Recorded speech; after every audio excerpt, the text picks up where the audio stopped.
Welcome back to English and Popcorn. Today's story is one of the most loved Christmas movies of all time, Home Alone.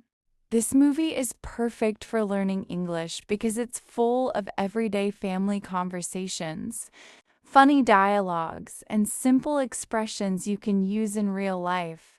Plus, it's a heartwarming story about family, courage, and holiday spirit. In this video, we'll follow Kevin McAllister, an 8-year-old boy who accidentally gets left home alone at Christmas. At first, it's all fun and freedom, but soon, he has to protect his house from 2 burglars using his clever tricks and imagination. So, grab your popcorn, sit back, and let's enjoy Home Alone together while improving your English listening skills. It is Christmas time in Chicago, and the McAllister house is full of noise and activity. The family is getting ready for a big holiday trip to Paris, and the house is crowded with relatives, luggage, and last-minute packing. In the middle of all this chaos is Kevin McAllister, an 8-year-old boy with a big imagination and a mischievous spirit. Kevin feels invisible in his own home. His older siblings tease him, his cousins boss him around, and even the adults don't seem to pay attention to him. No matter what he says, it feels like nobody listens. That night at dinner, the chaos only grows worse. Kevin gets into an argument with his older brother, Buzz, who makes fun of him in front of everyone. Frustrated and embarrassed, Kevin loses his temper. He yells at his family, telling them he hates living with them and wishes they would all just disappear. His mom, Kate, scolds him for his behavior and sends him upstairs to sleep in the attic bedroom as punishment. Kevin stomps up the stairs, still angry. Alone in the attic, he mutters to himself that life would be so much better if he didn't have a family. Meanwhile, downstairs, the rest of the family is still busy packing and preparing for the trip. The house is buzzing with energy, passports, tickets, and clothes everywhere. With so many people running around, no one even checks on Kevin again. That night, a heavy storm rolls through, and the power in the neighborhood goes out. The alarm clocks stop working, and the McAllisters don't realize that the next morning they will oversleep. As Kevin drifts off to sleep in the attic, he has no idea that his angry wish is about to come true. The next morning will change everything. The next morning, the McAllister house is pure chaos. Because of the power outage, the alarm clocks never went off and the entire family oversleeps. Suddenly, everyone is running, shouting, and scrambling to get ready for the trip to Paris. Children are rushing down the stairs, parents are shouting instructions, and bags are being thrown into taxis. In the middle of this wild scene, nobody remembers that Kevin is still upstairs, asleep in the attic. In the rush to count everyone, Kevin is accidentally left out. One of the cousins gets mistaken for him during the head count, and everyone believes Kevin is already in the group. The family speeds off to the airport, completely unaware that they've left their youngest behind. Hours later, Kevin finally wakes up. The house is strangely quiet. He rubs his eyes, walks downstairs, and calls out for his mom. But no one answers. He looks around the empty rooms, confused. Where is everyone? Kevin checks the kitchen, the living room, the basement. Silence. Then he remembers the fight he had the night before. He sits down in shock, whispering to himself, "I made my family disappear." At first, Kevin is a little scared. The big house feels strange without all the noise and chaos of his relatives. But soon, fear turns into excitement. For the first time in his life, Kevin is completely free. He runs through the house yelling, jumps on the bed, eats junk food, and watches movies he's not normally allowed to watch. He orders pizza, digs into ice cream, and explores every corner of the house like it's his personal playground. For Kevin, it feels like a dream come true. No brothers to tease him, no parents to scold him, just him, his imagination, and an entire house to himself. But while Kevin is celebrating his new independence, his parents are thousands of miles away. On the airplane, his mother, Kate, suddenly feels something is wrong. She can't shake the uneasy feeling that they've forgotten something. After a moment of panic, she realizes the truth. Kevin isn't with them. Her heart sinks as she screams out in shock, "Kevin!" The plane is already flying over the Atlantic, and there's nothing she can do. The family is stuck in Paris while Kevin is all alone in Chicago. Back at home, Kevin smiles, believing his Christmas wish has magically come true.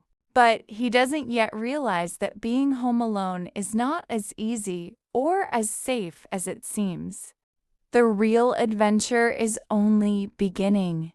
While Kevin is enjoying his new life of freedom, trouble is starting to move closer to the McAllister house. Two burglars, Harry and Marv, are roaming the neighborhood. They call themselves the Wet Bandits because after every robbery, Marv likes to leave the water running, flooding the houses they steal from. They think it's funny, but really it's just careless and destructive. Harry, the smarter of the two, has been planning for weeks. Before Christmas, he dressed up as a police officer and visited the McAllister home, pretending to check on their security. By doing this, he learned all about the family's big trip to Paris. He knows the house will be empty, or so he thinks. Harry and Marv decide the McAllister house is the biggest and best target in the whole neighborhood. It's a large house filled with expensive items, and with the family gone for the holidays, it seems like easy money. But when they drive past the house, something feels strange. The lights are on and music is playing inside. They assume the family must still be there. What they don't know is that Kevin, being clever, has already started to figure out how to protect his home. At first, Kevin doesn't notice the burglars.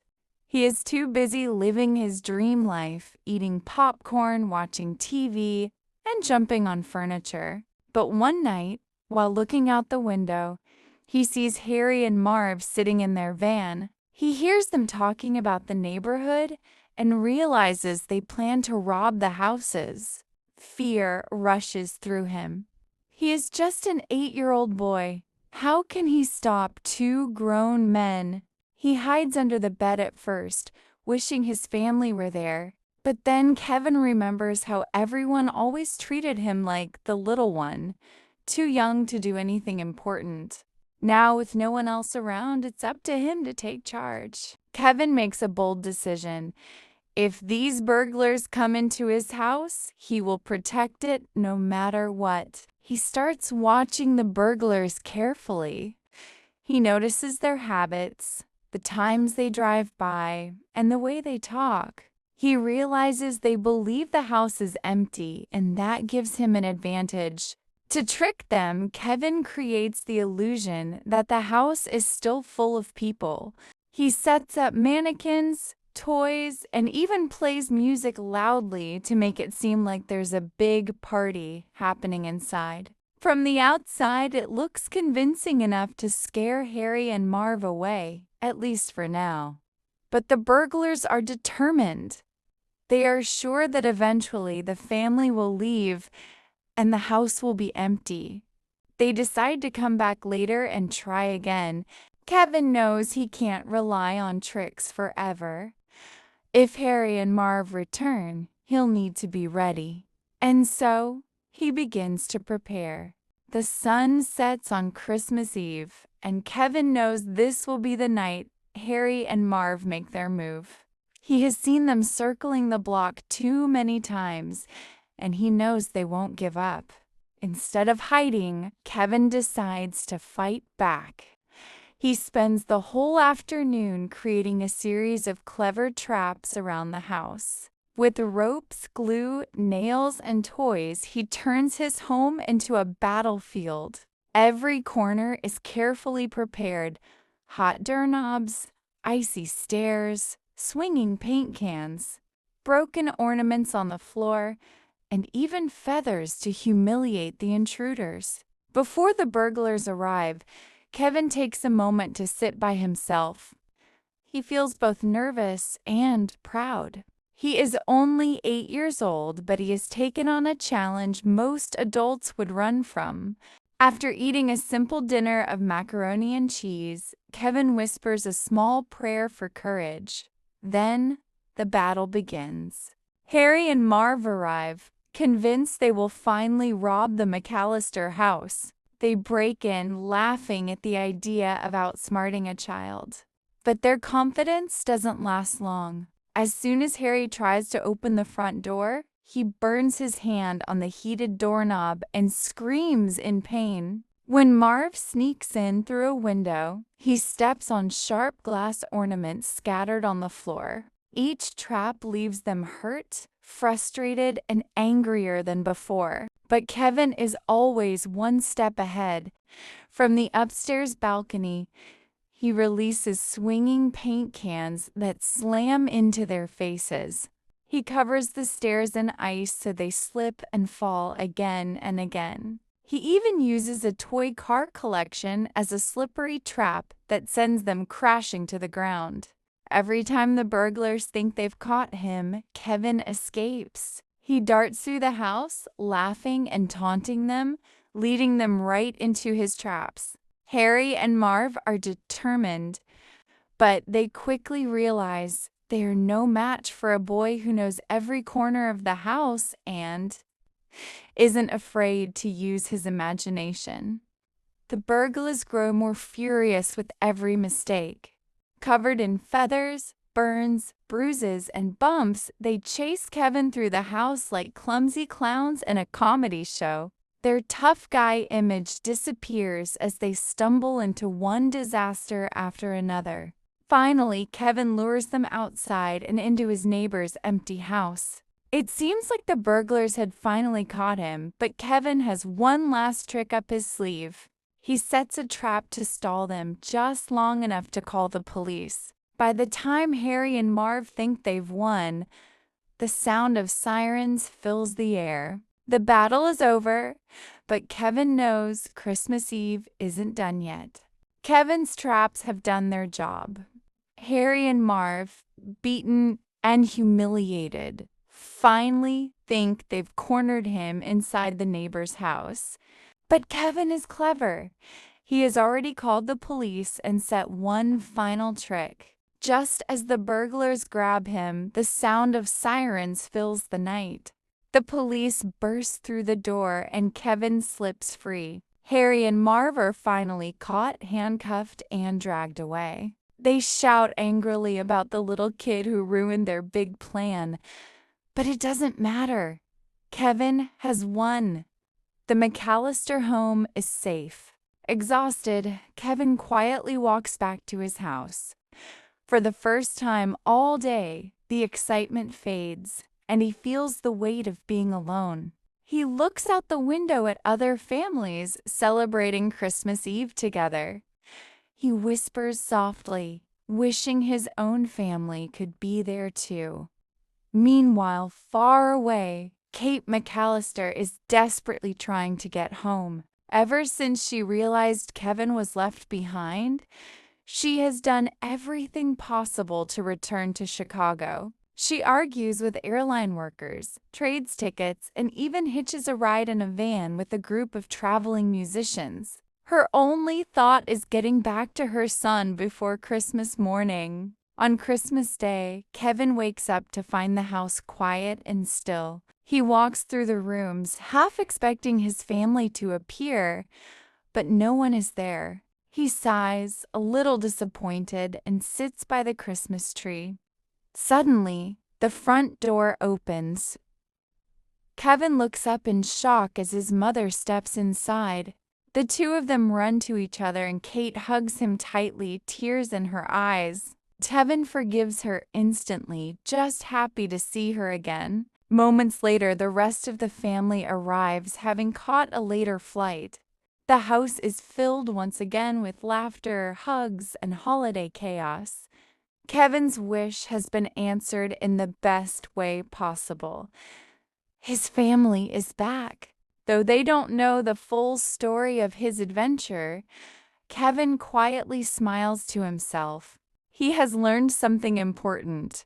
Family may be noisy, messy, and sometimes annoying, but they are also the greatest gift of all. As the day goes on, Kevin sneaks away for a moment of peace. He looks out the window where he sees his elderly neighbor, Old Man Marley, reunited with his own family after years of silence. Kevin smiles, realizing Christmas is about love, forgiveness, and second chances. The snow falls gently, the house is full again, and Kevin's unforgettable adventure comes to a heartwarming end. And that was the story of Home Alone. From family chaos to hilarious traps, and finally, the Christmas reunion. Kevin's adventure shows us that even when family can be messy, they are the most important gift of all. This movie is not only entertaining, but also a great way to practice English listening and storytelling. If you enjoyed this video, don't forget to like, subscribe to English and Popcorn, and share it with your friends. And let me know in the comments, what's your favorite scene from Home Alone? Stay tuned for our next video, where we'll bring you another classic story to learn English through movies.